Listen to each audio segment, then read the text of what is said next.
Ah yes, the humble asteroid field. The place in which all rocks for all of our ships, our buildings, our weapons, our ammo, our modules and everything in between are farmed by the countless miners which dwell the spaces.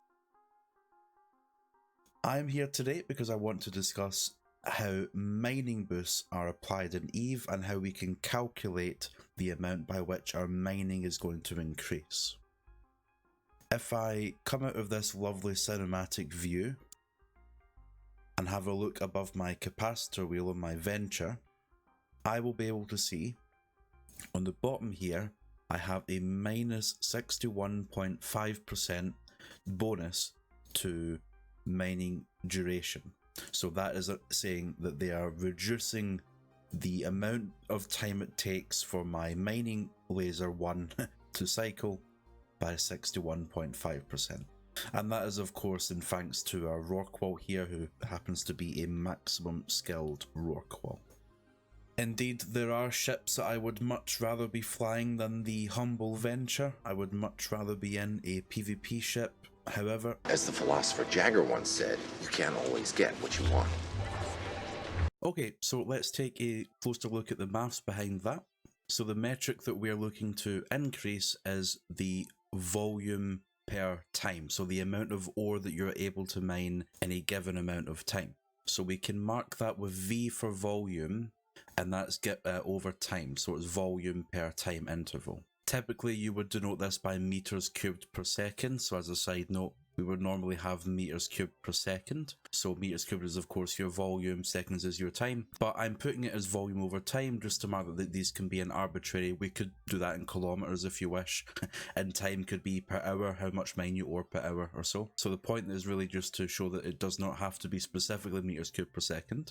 So what we're doing then is when we have a command burst, we are reducing the amount of time by a certain percentage. So if for instance you're using a ship, let's say for example we have the Rorq. The Rorq with absolute max skills will give a 61.5% reduction in the time that it takes for your mining laser to cycle. Let's use 60% just to keep the number, you know, a little bit simpler. So that's saying then if we have a 60% reduction in time, what will be remaining is 40% of the time. So we're taking the time and we're multiplying that by 40%, and this will be the time that you have remaining. Okay, so let's write that out in terms of numbers. So we're going to have volume over time multiplied by 40%. So remember that percent we can just convert by dividing by 100 because percent, right? And I'm going to rewrite this in terms of V over T multiplied by 1 over 40 over 100. So hopefully you can see that this is the same thing, because if I multiply these fractions back together again, V times 1 is V and T times this is back to this again. Now this one here is just the reciprocal of 40 over 100, so then I can write that as V over T times 100 over 40. And those cancel, and you get 10 over 4, and that ends up being V over T multiplied by 2.5. What this is showing you is if you have a 60% reduction in time, or in other words, if you have only 40% of the time that it normally takes per cycle, through some basic algebra, we can then find that that will end up impacting the amount that you mine in a given amount of time by 2.5. So in other words, you will mine 2.5 times what you normally would, or in other words, you will mine 1.5 times more than you normally would. From this, I'm able to derive a generalized formula which will let anyone watching this video be able to find their own values for whichever use case they want. So not so much interested in including V over T anymore. That was just to show that that's the metric that's being implemented. Really, we have the understanding that it's impacting the amount of volume that you mine per second. And what we're really interested in finding is this multiplier. So as far as the multiplier is concerned, you notice that that multiplier from here is just 1 over 1 minus the time reduction. So the time reduction, if you remember, was 60%. which is actually 0.6. This is 0.4, if you will. So writing that out, it's going to be 1 over 1 minus r, where r is the time reduction. I've just barely managed to squeeze that at the top right there. That's the value which you get in game. So if, for example, the Rorq wall is 61.5%, so we have 61.5%. If you're not comfortable with converting that in your head to a decimal, you can throw that in a calculator. Just do 61.5 divided by 100, but you are going to get 0.615. So then we would plug that into the formula, and we would get 1 over 1 minus 0.615, and you will get 2.59774, which if I round that to, I'm going to say 2 decimal places, that will end up being 2.6. Technically 2 decimal places, there'll be a 0 there, but let's not bother. So it will be 2.6. So a maximum Rorq wall, which is 61.5%, will give you a just under 2.6 multiplier. For completeness, I have went to the trouble of finding out what is the maximum time reduction that a porpoise, an orca and a Rorq wall can give. So remember, maximum is dictated by the maximum skill, so all skills to 5, the mining mind link, that implant that you have, and also the Tech 2 industrial core activated. So a porpoise will give a maximum 41.6% time reduction, and that through the formula will lead to a 1.71 multiplier on your ore. So in other words, a porpoise will give you 71% more ore than if you didn't have the porpoise. Similarly, an orca gives a maximum of 46.5% time reduction, which leads to 87% more ore. And we've already discussed the Rorq wall, that will give 160% more ore, and these values are all rounded to 2 decimal places. What I would like to address now is, why is it the case that when we have a certain time reduction, so for instance, if I take the porpoise, that was roughly just over 40%, let's say 40% for simplicity.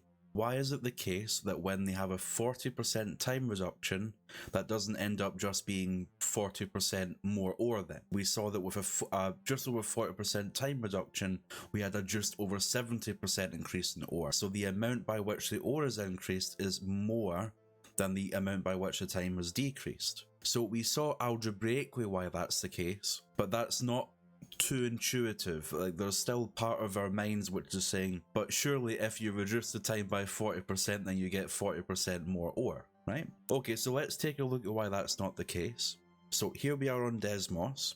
I'm going to put the function which we had before, the formula which we had before, which was 1 over 1 minus x, and we get this. Okay, so first of all, we have to put some restrictions in place. So first of all, we notice that if you have an x value of 0, that means there's no time reduction, which means you end up with 1, which is another way of saying 100%. Now, first of all, that makes sense, okay?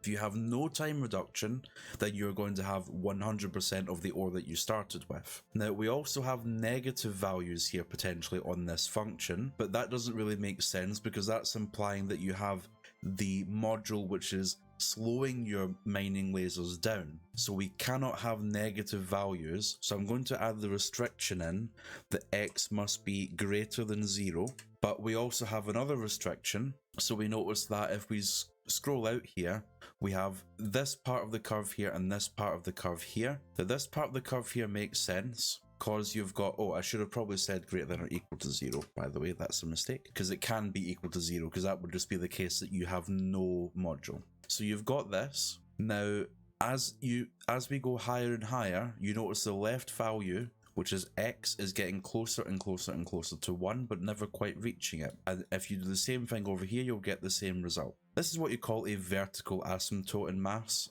Not really something we need to worry about here. But what we do need to worry about is the fact that if you're going beyond 1, then that's implying that your time reduction is more than 100%, which again doesn't really make any sense. So we'd have to say that x has to be less than 1 because that doesn't make sense otherwise. And then you're left with this, and this is the graph which you're using to calculate those values. You can see that it is a non-linear relationship. So in other words, it is not a straight line, which means you cannot just have, okay, if I reduce it by 10%, it will give me a set amount of more ore per second. If I reduce it by another 10%, it will give me that same amount of increased ore per second. That's not how this works.